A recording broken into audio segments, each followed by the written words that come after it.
Hi, we're so glad you're joining us again today. As you know, we're going to be finishing up Daniel in the next 2 chapters. So we're glad that you're back with us. Remember, we had talked about how these things are not all in chronological order. Here we've got another one that isn't going to be exactly in order. We're on chapter 11 now, and this one is talking about the first year of Darius, the Mede. And it's the same year as that of the revelation of the 70 weeks, the 539 BC, the 70 weeks when their captivity was to come to an end. Yeah. It was what God had told them 70 years. Okay, at the beginning of the Persian administration, the divine messenger stood up to confirm the strength, which is what we're going to be talking about. And the divine messenger is Daniel. And strengthen Darius. And this suggests throughout that the kingdom of the world is under demonic control, and their human rulers can be delivered from that control and used for a higher purpose by God as he sees fit. Well, we've already seen that happen with Nebuchadnezzar. Yep. And everything he went through. Belshazzar, that's right. Yep. That, after they see it, even though they're under demonic control, after they see it, they can be delivered from that, like they were. Yeah, except for Belshazzar, he was just, he saw it, and it was time for him to go.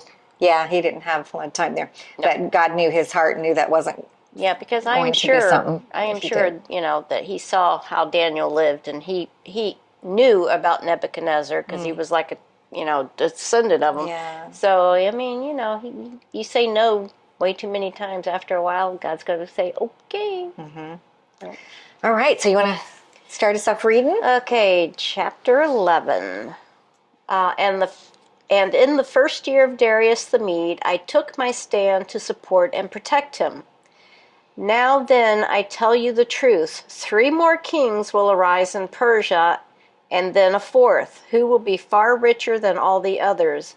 When he had gained power by his wealth, he will stir up everyone against the kingdom of Greece. So we're talking about more kingdoms coming into play and how they fall, they rise and fall. Right. Now, these other 3 more kings that are going to rise and fall in Persia, and the 4th against the realm of Greece. Yeah. And we've got Darius, who's under Cyrus, was followed by, I'm going to butcher these names, but Cambyses. He was 530 to 522 BC. And then Gaumata, 522 BC. Darius the First, 522 to 486 BC, and then Xerxes, who was 486 to 465 BC, who was the richest king of all due to his conquest and his severe taxation. So they've all had their issues and things, but when we're talking about the mighty king in the next verse, that's going to be, we're talking about Alexander the Great, who conquered so much for Greece. The one that we probably all studied in history at some point. Right, real people here. Yep. Then a mighty king will arise who will rule with great power and do as he pleases. After he has arisen, his empire will be broken up and parceled out towards the 4 winds of heaven. It will not go to his descendants, nor will it have the power he exercised, because his empire will be uprooted and given to others. So this is where, when we saw it back in the book of Daniel, when the his 4 captains or... Right, his 4 generals divided up the country because he did, or all of his conquests, because he didn't have a legitimate heir to pass it on to. So that's how they parceled out towards the 4 winds. So we're talking about those 4 generals. And it was definitely uprooted and given to others. Right. Okay, so now we're on verse 5. The king of the south will become strong, but one of his commanders will become even stronger than he and will rule his own kingdom with great power. After some years, they will become allies. The daughter of the king of the south will go to the king of the north to make an alliance, which is what they used to do all the time. They'd marry off in order to create, that whole, family, Yeah, make it look like everybody's connected, or they would be connected. Nice. Play nice. Yeah, but she will not retain her power, and his power will not last. In those days, she will be betrayed together with her royal escort and her father and the one who supported her. One from her family will line One from her family line will arise to take her place. He will attack the forces of the king of the north and enter his fortress. He will fight against them and be victorious. He will also seize their gods, their metal images, and their valuable articles of silver and gold and carry them off to Egypt. For some years he will leave the king of the north alone. Then the king of the north will invade the realm of the king of the south, but will retreat to his own country. This kind of sounds almost like, if you didn't know this really happened because of all the writings that we've seen in history, it kind of sounds like a fairy tale.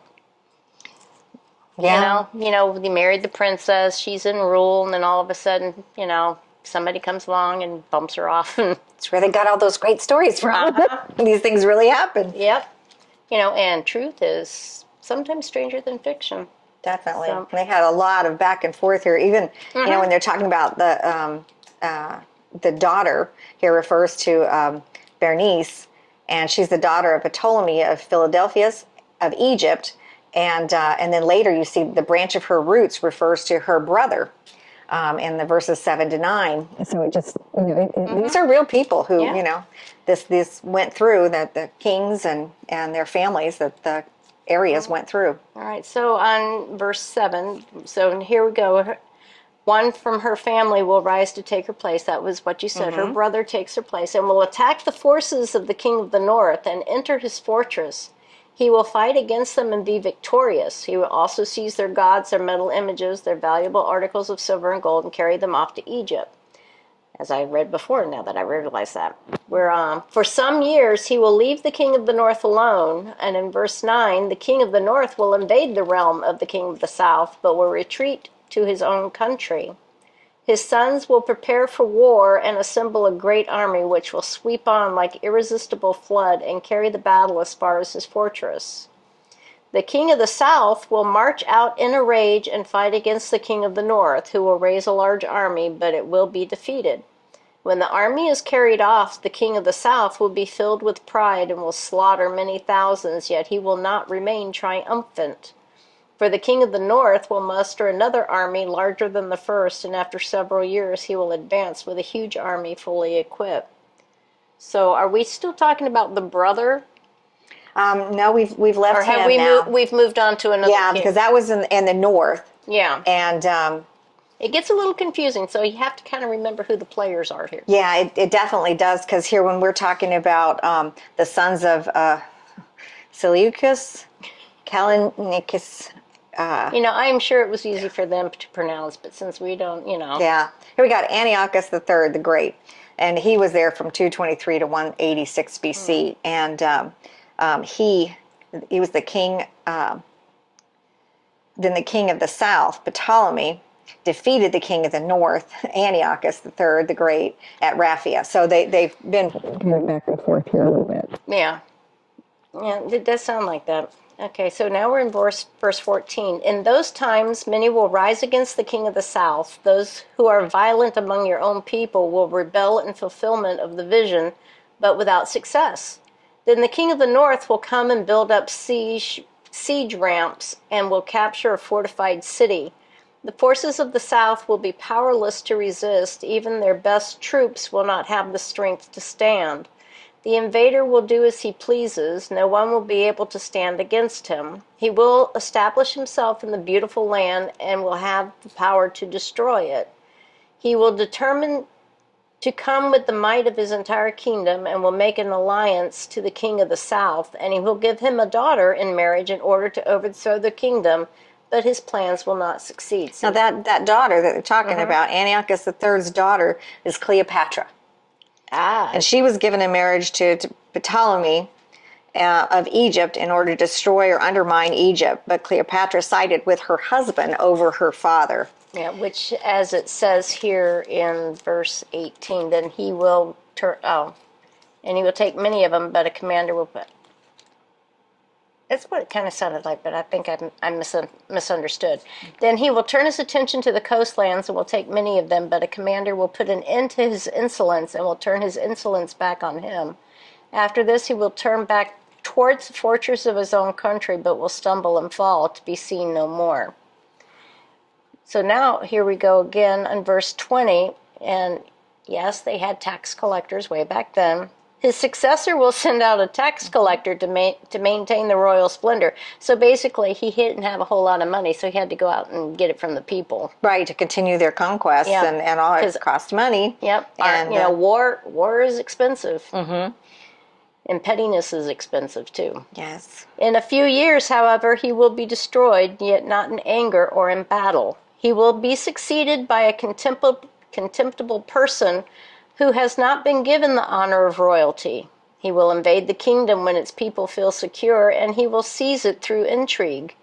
Then an overwhelming army will be swept away before him. Both it and the prince of the covenant will be destroyed. After coming to an agreement with him, he will act deceitfully, and will only a few people he will rise to power. When the richest provinces feel secure, he will invade them, and will achieve that neither his fathers nor his fathers did. He will distribute plunder, loot, wealth among his followers, and he will plot the overthrow of fortress, but only for a time. So who are we talking about here? Well, here we've got Antiochus III, who undertook a vigorous campaign into Asia Minor and the Aegean region. A ruler that it talks about was the Roman Lucius Cornelius. He defeated Antiochus. Having lost all that he had gained, Antiochus returned to his own land where he was defeated and killed while trying to plunder a temple.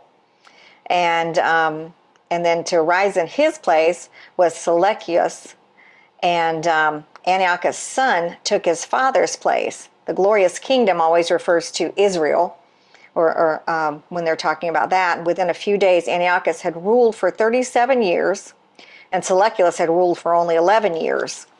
But then the vile person that they're talking about here, that it's referred to when Daniel talks about it, is Antiochus IV of Epiphanes. And he seized the throne through treachery. They shall be swept away, is probably the reference to the Egyptians. The prince of the covenant is referred to as Anias III, the high priest at Jerusalem who bore that title. They've been through a lot of different conquests in through here. And back when they were talking about the violent men of your people, there they were referring to the Jews who had tried to help Antiochus bring to pass what he had been predicted in the vision of chapter 8, but then they had failed. Oh, was So that, they were just they were misled. trying to help the vision along, or was Do it what they thought was supposed to be there. Yeah. Yeah. Well, we all know that sometimes that doesn't work. Yeah. As we saw here. Verse 25, with a large army he will stir up his strength and courage against the king of the south. The king of the south will wage war with a large and very powerful army, but he will not be able to stand because of the plots devised against him. Those who eat the king's provisions will try to destroy him. His army will be swept away, and many will fall in battle. Now this part, when she's talking about the king of the south, at this time was Ptolemy Philometor of Egypt. It was 181 to 145 BC. And when they're talking about those who eat his delicacies, he's talking about the trusted counselors of Ptolemy who ate at his table, but those people betrayed him. So only your closest advisors and closest friends would be there eating with you, and your testers, your taste testers and all, but they betrayed him. Oh, kind of like Caesar, much later. Yeah. Yeah, his advisors did the same thing. Yeah.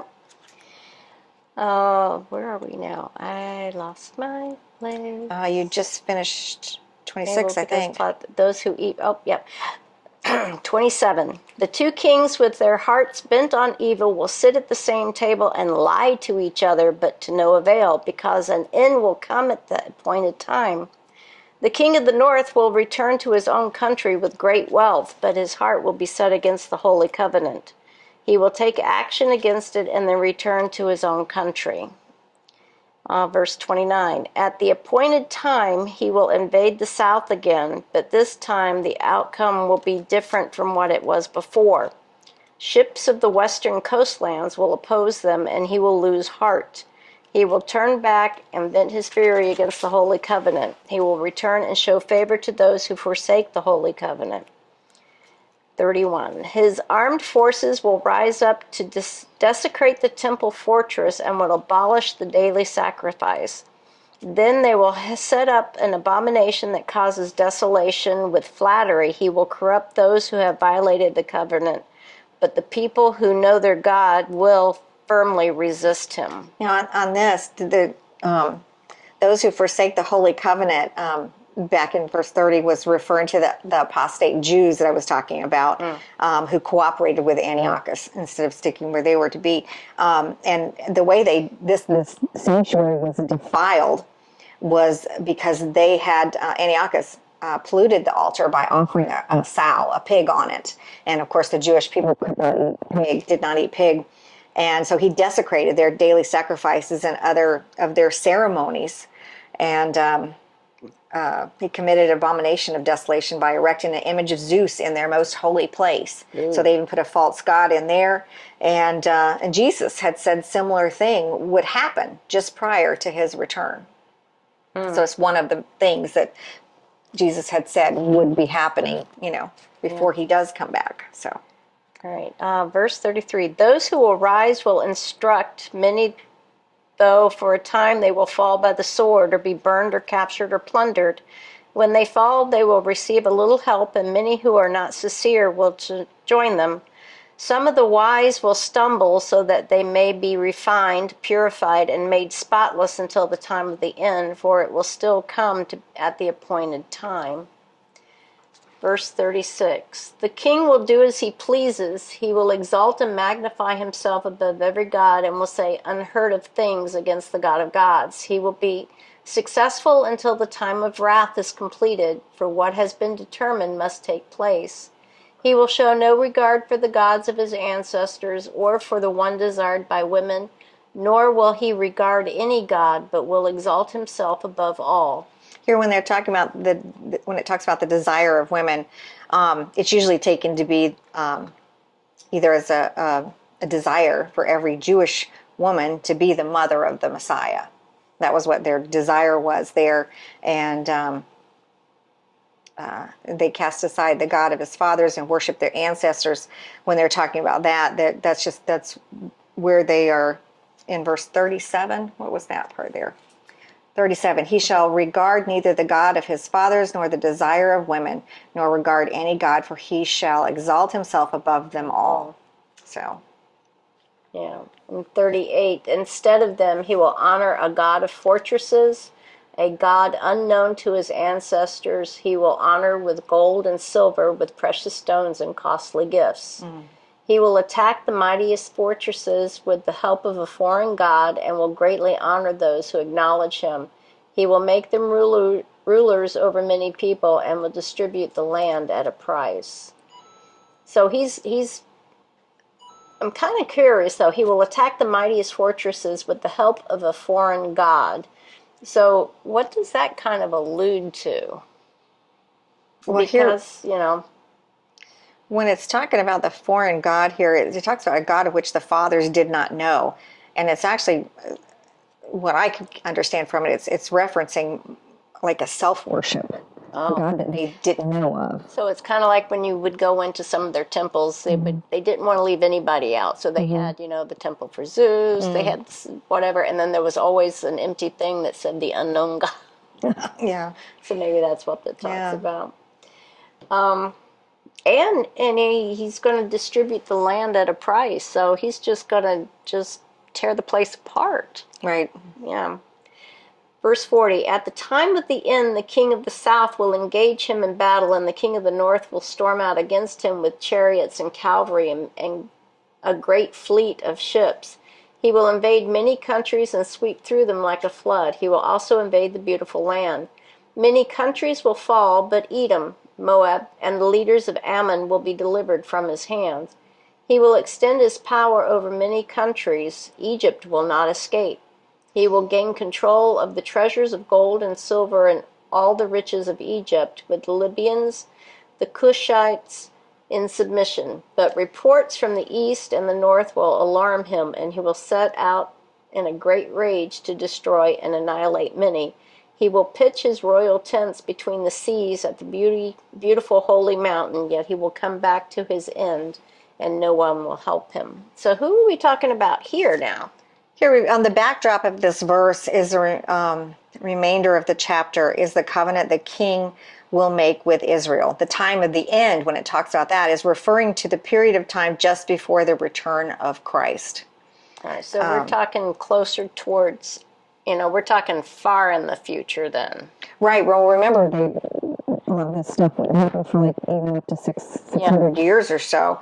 And the king of verse 36 is going to enter the glorious land, Egypt, of Palestine, Edom, Moab, and Ammon. The traditional enemies of Israel will not be invaded.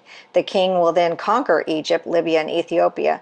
And the north here could be a reference to Palestine, a view which seems to be confirmed back in verse 45. When it says, and he shall plant the tents of his palace between the seas and the glorious holy mountain. The seas that are referred to are the Mediterranean Sea and the Dead Sea, and that would be between there. The glorious holy mountain refers to Mount Zion, on the site of the temple. And the end of the king of verse 36 is sealed at Christ's second coming. So, yeah. Yeah, so this is definitely, kind of shows us what happened, because a lot of this happened, actually, probably, if I remember correctly. I mean, none of this had happened, and this was all stuff that God gave Daniel.